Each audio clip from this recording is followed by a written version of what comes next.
First off, I'm glad we won the basketball game. I always think that's important. Our players were excited about some improvement that we had, both improvement from our Tuesday game and also improvement from the first half to the second half, especially on the defensive end.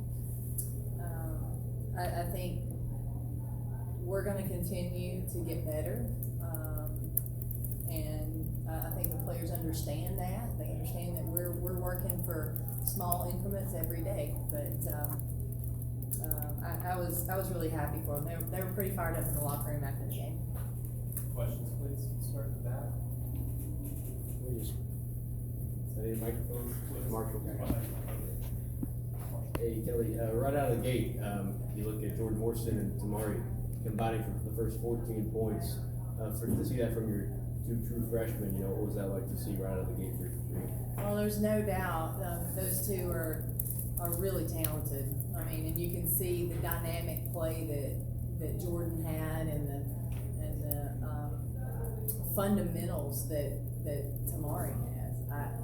I'm really excited for both of those players and their future.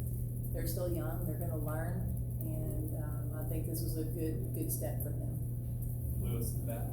Kelly, normally you don't, learn this fast, but Jordan goes from leading the team in turnovers against ETSU to having none in this one. What was kind of the biggest difference you felt just from game 1 to game 2 for her? Well, I think you just said it. Game 1 is not always easy for freshmen. It's going to continue to. You'll see her continue to improve. I think she felt good. I think the spacing for her was good. I thought early on we were able to get stops early, which put her in the open court in transition. I think she's really good there. Obviously, Tamari was on the receiving end on some of her assists early on, so the spacing was good. But I think Jordan's a playmaker, and sometimes playmakers will make some turnovers. We're very fortunate tonight she didn't. Steve and then Corey. They had 18 points in the first quarter and then 18 points the last 3 quarters total. What was the difference in just intensity defensively the last 2.5 quarters, really? Right. I thought our defensive intensity and effort for sure was much better the latter part of the game. We talked about it a little bit during the game during the timeouts in the first half. We got after it at halftime. We really had a discussion, not a discussion. We had. I told them that they weren't giving us what we needed defensively. I felt like Central Arkansas was a little too comfortable in the first half, and we changed that. We changed the tone with our defensive pressure there in the second half. Corey and then Phil. Kelly, I'm sorry, this is becoming a bit of a redundant question, but it's the first official regular season game for you at home here. Are the jitters gone now given the exhibition game? What was the experience like for you? Oh, yeah, no, I think I've done this long enough now that I don't get too uptight. I'm pretty even keel. That was me as a player. That's me as a coach. And really I was hoping I would kind of be able to take it all in a little bit more. I just go right to task mode, what needs to be done, and focused on the team and the game. But it will never get old walking out to Rocky Top, ever. I love coming out and seeing our fans. I love Thompson Bowling Arena, and I always will. Phil. Kelly, can you give us an update on McCoy? Noticed she had a brace on her hand, and then second, another quick turnaround, getting on the road at Notre Dame. Going to be probably an interesting environment for some of your players that have played in front of a crowd like that. Can you talk about that too? Right. Well, Jaden right now, she's going to be out for an undetermined amount of time. We may know more next week. I just don't know yet. She had a left hand injury. In terms of our turnaround, one thing that I'm actually happy about now, our first game was a road trip, so this will not be our first road trip. I think that's a big deal. The environment and the atmosphere over in Johnson City when we played was really good. It was loud. I fully expect Notre Dame to be an amazing place to play. I expect it to be loud and tough, but I do think we have a little bit of that under our belt now with our first game, so that's a positive for us going over there. Hopefully it won't be a complete shock to our system. There's no doubt the game's going to be tough. There's no doubt, but I think it's what's good for us is we're going to know where we're at. We're going to be able to walk out of there and know exactly where we stand this early in the season. Well, with a different starting lineup today than you had in the ETSU game, you swapped lineups a lot during the game. Were you happy with what you saw with your starters today? And is that kind of a projection of what we could see for the rest of the season? Our starters were really good on our plus minus. They were individually they were good, but as a group they were really productive. And so I'm proud of how we started. Proud of that group when we went back in the game. We were probably going to play a lot of combinations, a lot of different groups. So them being able to function and be effective playing with a lot of different people, that's a big deal. But in terms of just the starters, I wasn't very pleased. After that, Coach, with Tamari getting in foul trouble the last two games, the first two games, is that just a product of the learning experience? Is that a product of her game style or her position? How do you kind of see that? I think a lot of times freshman post players have to learn how to play at this level without fouling.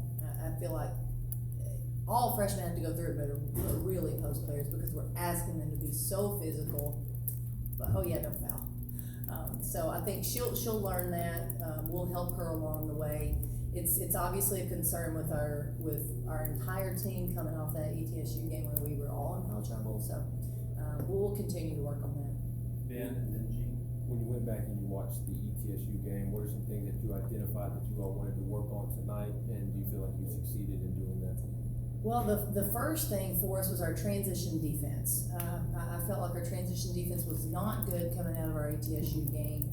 We worked on it yesterday. We talked about it, watched it film, thought it was better, much better tonight. And then our awareness off the ball defensively, I thought needed to improve, and I thought that was better tonight as well. I thought we handled the game a little bit better tonight, and part of that is style of play, but part of it is, okay, we're through game one, we're okay, we understand how to play.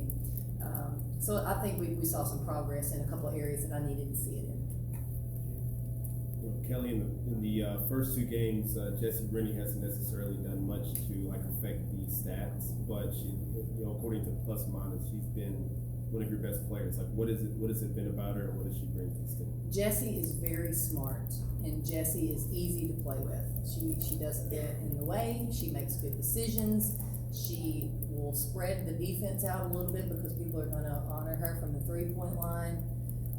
You saw her there late, get on the floor and grab a loose ball. She makes a lot of little plays that will go unnoticed, and it is not going unnoticed by the staff that her plus minus was the highest coming out of the ETSU game, and it's still really good this game. So statistically, we may not have production, but she's helping her teammates be productive when she's on the court. Dan and then Maria. Kelly, going forward, do you want maybe a little bit more, from Davis and Green, in terms of scoring and just maybe having a presence out there? I think Davis went almost to the third quarter before she scored. Right. I thought Renaya took some good shots early, and they didn't fall. And she's got to keep shooting. We've got to find her some good looks, and we'll be a little bit more creative finding those. I thought Zay was. I thought she passed too much tonight. I thought she had some opportunities to get the ball all the way to the rim or get the ball in for some nice short jumpers, and she just kicked it out, found some teammates. I need her to be a little bit more aggressive looking for a shot. I know she still shot 10 times, but I thought she passed up 2 or 3 that she could have taken that would have been good for us. Maria and then Steve. Coach, you won the board battle, but may have been a little closer than you won it at 41-36. Was that them spreading the floor or missed box outs, or what do you attribute that close number to? Several things. I think we had some missed box outs. We had some, shots that bounced wide, maybe a little bit out of our area. But then also for us, we've got to do a better job of getting around box outs. We've got to do a better job of consistently going to the boards on the offensive end. That's just such a big number for me. I don't want to just dominate boards, or not just win. I want to dominate the boards, and I want to do it also in the offensive rebounding category. I'm just wondering, obviously, you're playing Notre Dame next week, but with the men's game, you had the big doubleheader on the opening night of the season, Kansas, Michigan State, Kentucky, and so forth. Would you like to have that type of thing at the start of the women's basketball season? Have maybe y'all, Notre Dame, UConn, South Carolina, or Baylor, a big doubleheader like that rotating on campuses? Is that something that, or do you kind of like it the way it is right now? I think that would be fun. Now that I'm here and already past game one, maybe next year that would be great. I think anything to get people excited about the game. I think that, those type of games are going to get people there. And playing in front of crowds, I think, is a big deal. Obviously, I love playing in Thompson Bowling Arena, but like I mentioned earlier, we had a great crowd over in Johnson City. So, I wouldn't be opposed to that. I think that could be something fun for women's basketball. Please don't be offended by what will sound like a frivolous question, but how much orange was in the wardrobe before, and how much have you bought since then, and how did you pick that tonight? Okay, so none. Didn't have any orange. I've not coached an orange team in my career, so I had purple, red, and maroon, but no orange. Finding Tennessee orange in coaching attire is really difficult. This was as close as I could get to orange, and I walked in the shop, and I haven't had any time to go shopping, let's say that as well. But I was out and about, I walked in a shop, something caught my eye, I walked over there, it's kind of orange color, I walked in and looked at a piece and looked at another piece, and the lady said, "You must really love orange." Yes, I do. I proceeded to try on every piece of orange clothing that was in that store. Now, the lighting in here you might think it's red, but according to the lady I bought it from, she convinced me that it was orange, so still working to build that part of my wardrobe. Lewis and Beth. Kelly, with how busy you are obviously on game day, I'm not sure if you saw, Jackson was wearing your number jersey, warming up the team and everything. Obviously, this kid's got a bunch of personality, but does that, how does that hit you to see, your son doing something like that? So he's done this. He's warmed up with our teams since about the age of 3. So he's done this. He gets warm-ups. This is his thing. And we got him a jersey at Missouri State. He had a Bears jersey. He was number 14 because that's what Mom wore. Like that. I have to sneak out in the tunnel to watch him warm up before the game. There's something a little bit different about my son wearing 14 on our court. It's kind of cool. So I have to sneak out there just a little bit to watch him, because it's special to be able to share what we're doing with our children, John and I, with both Jackson and Kylie. It's an unbelievable place to be, and I'm so happy that they get to grow up in it.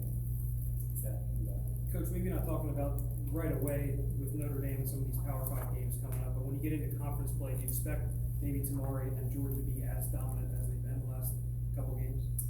Oh, well, I think we still, they still have growth for sure. And I think one of the biggest things that freshmen have to learn is how to play physical and how to handle the physicality.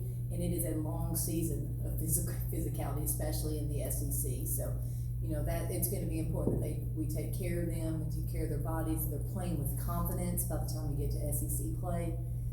I think they can be very productive for sure. Thank you, Coach. Thank you guys for coming in.